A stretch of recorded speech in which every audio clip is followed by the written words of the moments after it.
Silas Brennan hadn't seen a soul cross his land in 15 years. His ranch, tucked in a desolate stretch of the American frontier, was shunned by travelers who whispered of its cursed ground. Stories of strange lights, eerie sounds, and missing wanderers kept folks away, adding days to their journeys to avoid his property. But on this hazy morning, as the sun climbed over the horizon, Silas squinted through the dust and froze. 6 young women knelt at his rusted gate, their identical faces like a vision from a fevered dream. Each woman had the same auburn hair, catching the sunlight in a uniform copper shimmer. Their faded blue dresses, worn from travel, bore identical patterns. They knelt in perfect symmetry, hands clasped in prayer, heads bowed at the same precise angle. Silas, 63 and weathered by solitude, tightened his grip on his rifle, his calloused hands trembling. Nothing in his life had prepared him for this. He stepped closer, boots crunching on dry earth. The nearest woman raised her head, revealing pale green eyes that seemed to pierce his soul. Her lips moved silently, forming words he couldn't catch. "What do you want?" he called, his voice rough from years of speaking only to livestock. Her head tilted, her expression both innocent and knowing. Her voice, clear as a mountain stream yet barely a whisper, carried across the distance. "We've come home, Papa." The word struck Silas like a blow. His rifle nearly slipped from his hands as buried memories surged. Papa. Only one person had ever called him that, Evangeline, his daughter, dead for 25 years. He blinked, certain the desert heat was twisting his mind. But all 6 women now stared at him, their identical green eyes holding an impossible recognition. The first woman rose gracefully, her sisters remaining knelt but tracking her movement in eerie unison. She approached the gate, her steps silent on the rocky ground. "We know you've been waiting," she said, her hand nearing the rusted latch. "We know about the guilt that keeps you awake. The promise you broke." Silas's throat tightened. No one alive knew of that promise, whispered to his dying daughter as she bled out from a snake bite, far from help. The gate's hinges, rusted shut for a decade, glowed faintly as her fingers touched the latch. It swung open soundlessly. Silas backed away, whispering, "You can't be here. This land, it's not safe." The woman smiled, and the familiarity of it tore at his heart. "But we're not people, Papa." "Not exactly." The other 5 rose, moving through the gate in perfect synchrony, their feet touching the cursed earth without hesitation. The air shimmered around them like heat rising from stone. Up close, their faces were identical to Evangeline's, same nose, same chin, same scar above the left eyebrow. "Evangeline," Silas breathed, the name raw in his throat. "Yes," the lead woman said. "And no. We are what she became when you failed your promise." The accusation staggered him. He'd promised Evangeline, as she lay dying, to stay sober and honor her memory. But grief and whiskey had broken him within a year. "I tried," he said, voice cracking. "The pain was too much." "You promised to live the life she wanted," another woman said, her voice a perfect echo.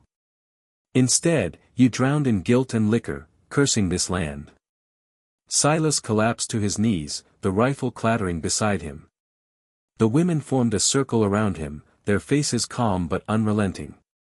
"The curse grew with every bottle," the first continued.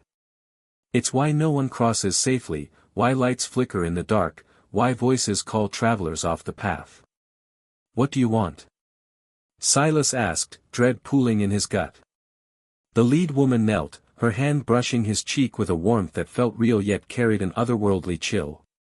"Choose. Keep running from your guilt, and this land stays poisoned. Or face the truth and give us peace." A wind rose, carrying whispers, names of the lost. Marcus Henley, 42, seeking his grandson. Sarah Coleman, 16, eloping. The Brennan family, no kin to Silas, lost in a storm. The voices pierced him, each name a weight of guilt. "Stop," he gasped, hands over his ears. Make it stop. They're trapped by your curse, another woman said. Your daughter's spirit fractured when you broke your promise, binding them here. Silas understood. These 6 weren't separate, they were fragments of Evangeline's soul, split by his betrayal. She loved this land, the first woman said. You promised to make it beautiful. Instead, it's a graveyard. I didn't know, Silas said, but the lie burned. He'd sensed the malevolence, heard the cries, yet hid in whiskey. What happens now? The woman at the gate knelt where Evangeline died, the ground darker there, stained by her blood. Choose. Help us heal, or the curse spreads. Cracks formed around her hand, and dark shapes, neither solid nor smoke, rose, reaching for her. As they touched her, she grew more solid, the air lightening. They're giving their energy, she said. They want to go home. But we need you to face the truth. Hoofbeats interrupted. 3 riders crested the hill, Sheriff Blackwood and 2 deputies, badges glinting. Silas's stomach dropped. Blackwood had long suspected this land, especially after his brother Tom vanished here 5 years ago. They'll find evidence, the woman warned. You'll hang unless you help us. What do I do? Silas asked, desperate. Speak her true name, she said. The name she gave this land as she died. Silas's mind raced.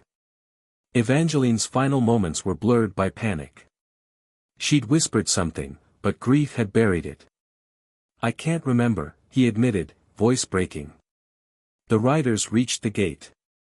Blackwood dismounted, examining the metal.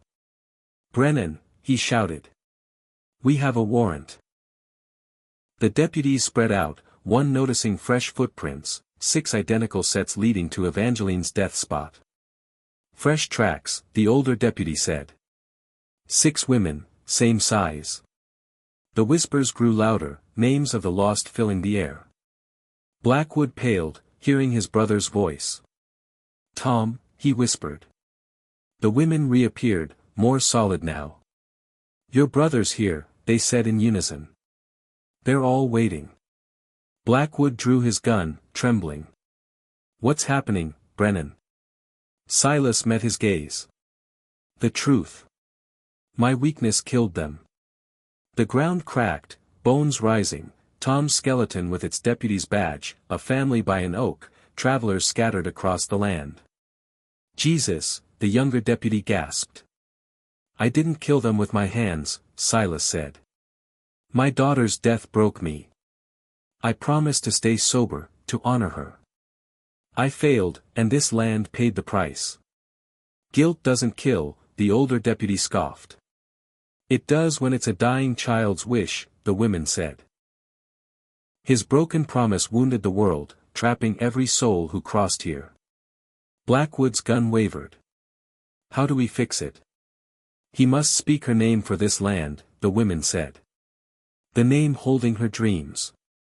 Silas closed his eyes, grasping at memories. Evangeline, dying from a snake bite, had whispered of their land's future. Eden, he said suddenly. She called it Eden. The air shimmered. The women smiled, merging into one radiant form, Evangeline, whole again. Now the hard part, Papa, she said. A life must seal the bargain, becoming the land's guardian. Silas stepped forward. It should be me. No, Evangeline said. You've suffered enough. I can stay, protect this place, make it Eden. I can't let you, he protested. It's my choice. She knelt, light spreading from her touch. Grass sprouted, flowers bloomed, and the curse lifted. As she faded into the earth, her voice lingered. Make it beautiful, Papa. Make it Eden. Blackwood holstered his gun. We're done here. Justice is served. The deputies followed, leaving Silas alone. He felt Evangeline in every blade of grass, every flower. For the first time in 25 years, he had work to do, honest work to honor a promise kept. Eden had begun.